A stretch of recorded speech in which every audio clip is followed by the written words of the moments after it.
nombre es Luis Porta, soy profesor en la Universidad Nacional de Mar del Plata, en la carrera de Ciencias de la Educación, y también soy investigador principal de CONICET, en donde, bueno, hemos abierto una línea de desarrollo con todo nuestro equipo vinculado a este tipo de investigación. Si yo les tuviera que decir cuánto tiempo hace que trabajo con la investigación narrativa y en este caso con la investigación biográfica, yo casi les podría decir que toda mi vida, porque en realidad, eh, bueno, de alguna manera ese decirles toda mi vida implica el tinte, digamos, o la perspectiva que de alguna manera nosotros perseguimos para este tipo de investigación. Específicamente en el campo de la investigación en la universidad, yo les diría que 20 años, casi 20 años es el tiempo en el que hace que estamos trabajando en esto. ¿Cómo llegamos? Y llegamos por distintos lugares. Uno primero es que la propia línea de investigación nos llevó a esto. El propio desarrollo de nuestras investigaciones nos llevaron a trabajar con la perspectiva. Nosotros veníamos trabajando en los años 90 ya con cuestiones que tenían que ver con lo que en ese momento las grandes didactas de la Argentina llamaron la nueva agenda de la didáctica, y veníamos trabajando cuestiones vinculadas a las prácticas de enseñanza en la universidad. Lo que en su momento Fenstermacher y Richardson llamaron, digamos, las buenas prácticas de enseñanza. En este punto abrimos una línea de desarrollo en la universidad. Lo que pasa es que poco a poco nosotros fuimos trabajando cuestiones ligadas a las buenas prácticas, y cuando llegó el momento, creo que en el año 2005 aproximadamente, que tuvimos que preguntarle a los profesores qué pasaba con sus prácticas, cómo narraban ellos o qué discursos tenían acerca de sus prácticas de enseñanza, ellos mismos nos llevaron a su historia, a sus historias de vida. Es decir, que la llegada nuestra no fue por moda o porque la investigación narrativa, digamos, tenía un lugar importante o iba teniendo ya o se estaba abriendo un lugar importante en el campo de la investigación educativa, sino que en realidad las propias voces de los profesores y profesoras nos llevaron a sus vidas. Cuando les preguntábamos acerca de sus prácticas, nos contaban historias de vida, nos contaban historias de docentes, nos contaban historias de cómo habían aprendido, nos contaban historias de sus maestros, y bueno, y ahí se abre de alguna manera una línea de desarrollo en nuestra universidad que en realidad empezó siendo la investigación acerca de los profesores memorables, esos profesores que dejan huella y que tienen algunas marcas biográficas que en realidad les permiten encontrar sentidos otros para la educación, pero también creo que acá hay una fuerte aporte, una fuerte apuesta de la condición autobiográfica. Es decir, hay marcas que van transitando nuestro lugar o que van haciendo transitar nuestro lugar como profesores y nuestro lugar como investigadores, que en realidad hablan de cuáles son nuestras selecciones, hablan de cuáles son nuestros procesos identificatorios y hablan de la manera particular en que lo hacemos.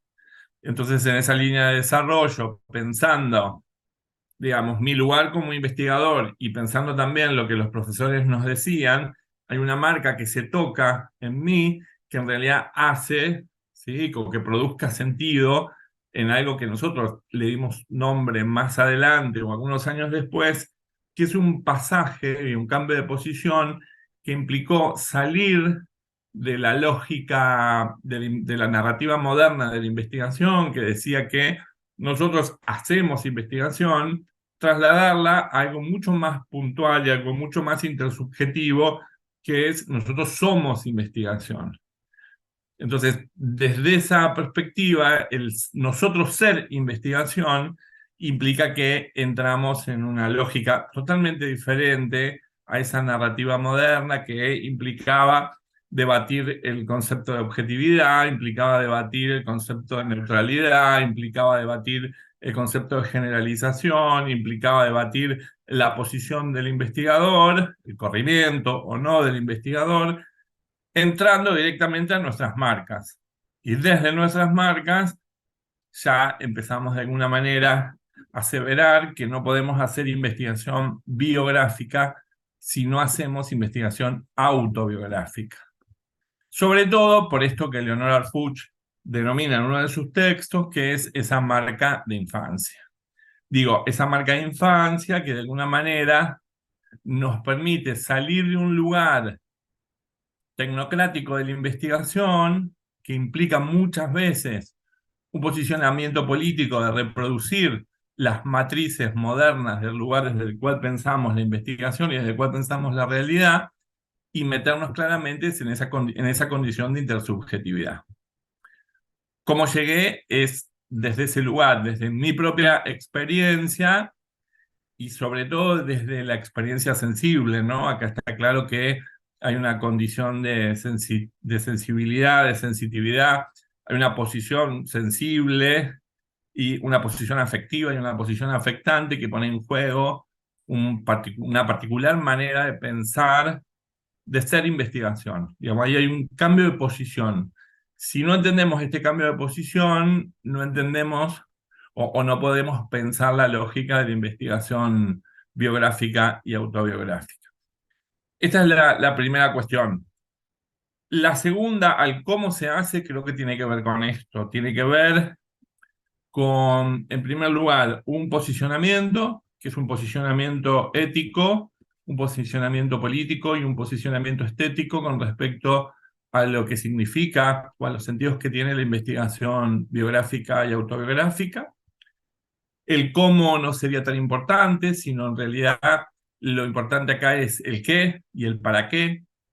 El cómo para nosotros es una condición de instrumentalidad, y en esa condición de instrumentalidad, cuando más cantidad de tipologías de textualización tengamos, mejor va a ser, porque a donde queremos llegar es a los mayores niveles de profundidad en esa condición intersubjetiva, que ahora está saliendo de la posición del sujeto, hasta digamos que en la cual estábamos como más posicionados hasta hace un par de años, hacia la condición del ambiente.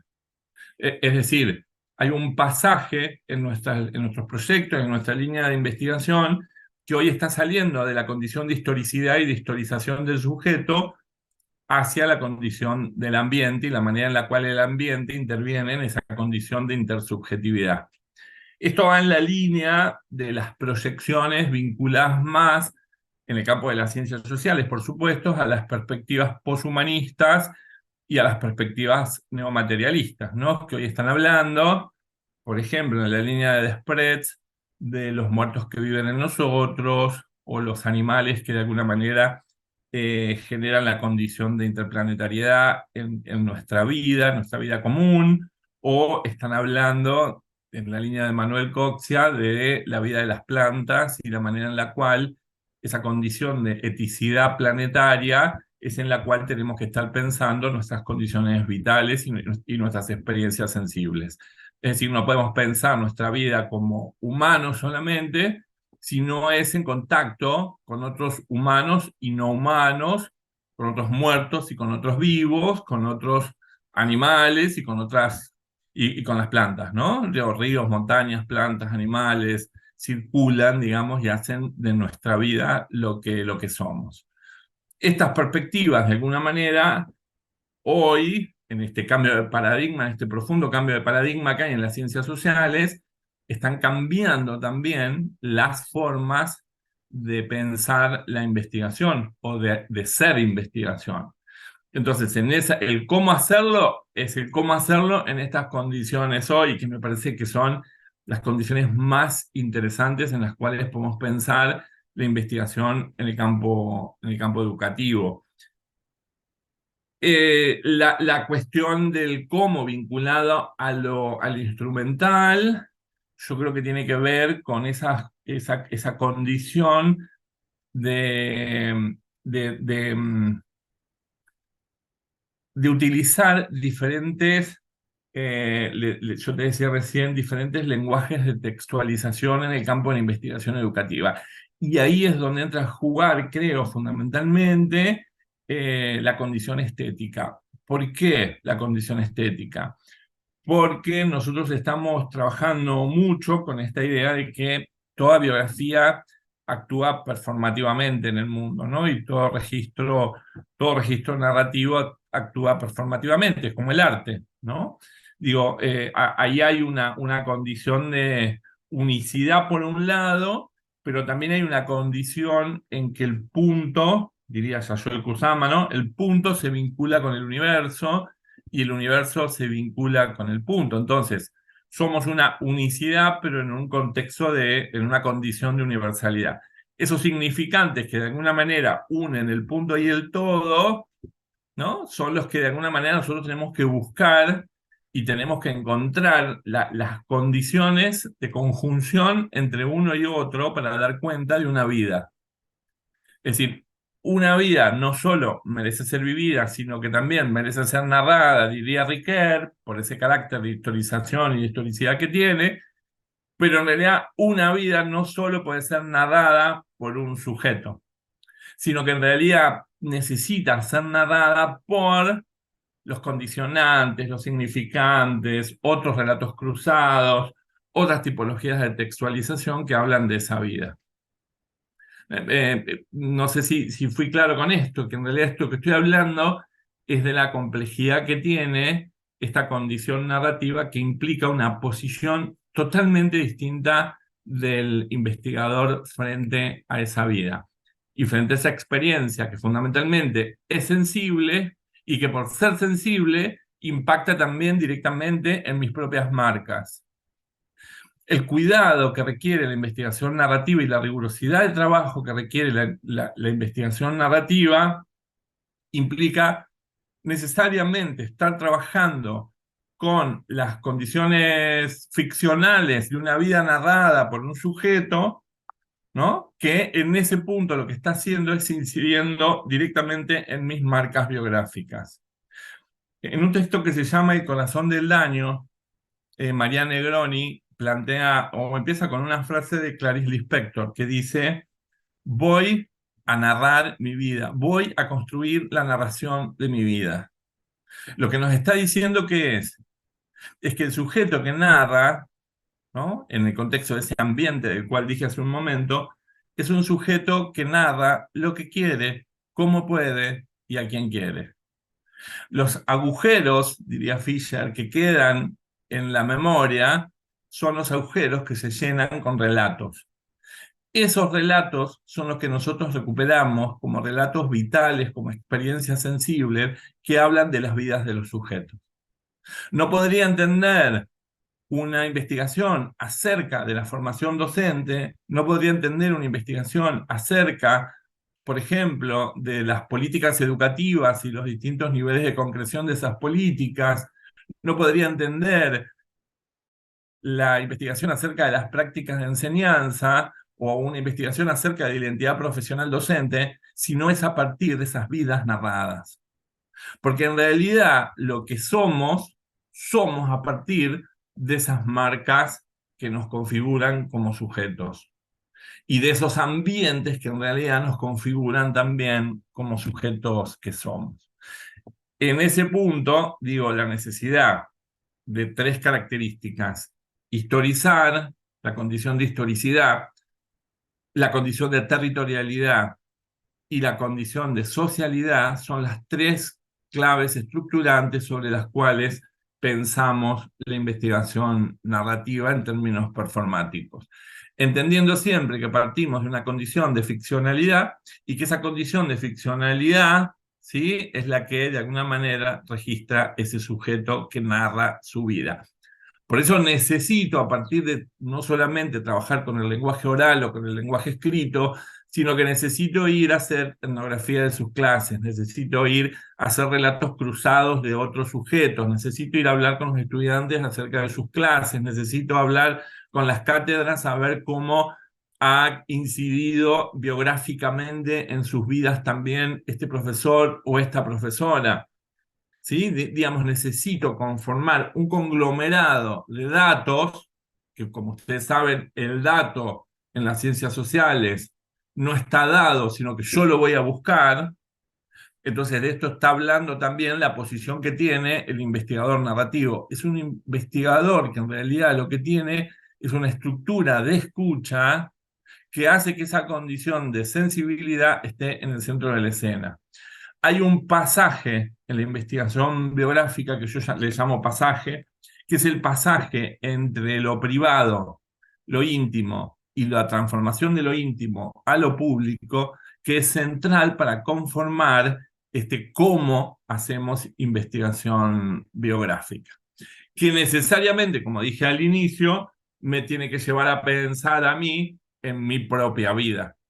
Es decir, ¿por qué? Porque lo que el otro narra, lo que el otro dice, lo que el otro cuenta, incide directamente en mis marcas. Ahora, el que decide qué es lo que se hace público es el propio sujeto que narra su vida. ¿Sí? Digo que ese pasaje entre lo que es privado, que quiere decir que es solo mío, entre lo que hago íntimo, que implica la existencia del otro en la escucha, y en cómo eso después se transforma en público, es una decisión que implica que esa condición de intimidad, ¿no?, transforma algo que antes estaba en el mundo de lo privado en lo público. Y entendiendo que la narrativa autobiográfica lo salva. A partir del momento en que yo narro mi vida, la estoy exteriorizando, la estoy sacando de mí. Es como el escritor, ¿no? El escritor cuando narra algo autobiográfico, ¿qué hace? Se salva, porque se salva a partir del momento en que narra su propia vida y la saca de sí mismo. O el artista plástico, ¿no? Por eso traje a Yayoi Kusama, esta pintora japonesa que para salir de la locura, ¿no?, y del psiquiátrico, que está internada hace 50 años, ¿sí?, ¿qué es lo que hace? Pinta lunares. Y todo su mundo se construye de lunares. Se construye de lunares, ¿por qué? Porque el lunar a ella la salva. Y un día llegué y vi la ventana llena de lunares, vi mi ropa llena de lunares, vi los muebles llenos de lunares. Y empezó a pintar todo de lunares, la salva de la locura. Es decir, la investigación biográfica, la investigación autobiográfica, si bien no saca de nosotros mismos, nos permite mostrar una realidad, nos permite comprender e interpretar esa realidad, también nos permite curarnos de una vida que puede haber sido una vida que a veces nos lleva a visitar lugares muy inhóspitos. Y por eso en el cómo, y en esa posición de la cual estoy dando cuenta, es central la condición de confianza. Es decir, cómo el investigador, todo lo que la investigación clásica decía que no, nosotros cuanto más confianza tengamos con este sujeto que está narrando su vida y que estamos viendo esas condiciones ambientales, mejores posibilidades vamos a tener de estar más cercanos a esas condiciones experienciales y vitales que los constituyen. Ahora, ¿qué encuentro yo como posibilidades? A mí me parece que como posibilidad este tipo de investigación, ¿qué nos permite? Nos permite una investigación de cercanía. Es una investigación en el cual el sujeto es sujeto, en el cual la condición de humanidad está en el centro de la escena, en la cual podemos ser lo que somos, sin necesidad de dar cuenta de otra cosa. Por eso es tan importante en la investigación educativa, ¿no? Salir de ese hacer investigación, ¿no? Nos permite pensar que un profesor, una profesora, un maestro, una maestra puede reflexionar acerca de su propia práctica, ¿no? Esto que tanto se dice en los textos de investigación acerca del profesor reflexivo. Ahora, ¿podemos reflexionar si nosotros miramos al objeto desde afuera o podemos reflexionar si el objeto lo miramos desde dentro, nos metemos ahí e indagamos cómo nos impacta a nosotros también? Digo, me parece que es una línea de investigación que está en plena expansión, es una línea de investigación que nos permite pensar y pensarnos dentro de nuestra propia vida y no solo dentro de nuestra propia práctica, sino que la práctica está incluida en una condición en el BIOS, en una condición de vida. Creo que hay un dilema en la heterogeneidad también, porque hay dentro de la investigación narrativa distintas tipologías de de hacer investigación. Yo lo que planteo es el lugar desde el cual yo la hago y yo la siento y yo la practico. Me parece que los desafíos tienen que ver con el animarnos a cruzar puentes, no quedarnos con la monodisciplina, sino que en realidad avanzar en perspectivas multidisciplinares que nos permitan, ¿sí?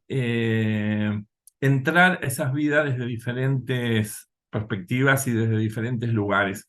A mí me parece que hay una clave en esa condición experiencial de la que tanto nos hablaron los reconstruccionistas sociales de la década del 20 o de la década del 30. Hay una clave ahí, pero es una clave que está ligada al gesto estético. Al gesto estético, al gesto botánico, a las perspectivas poshumanistas, a los nuevos materialistas, a los nuevos materialismos, perdón, que en realidad lo que están haciendo es permitirnos cambiar de posición.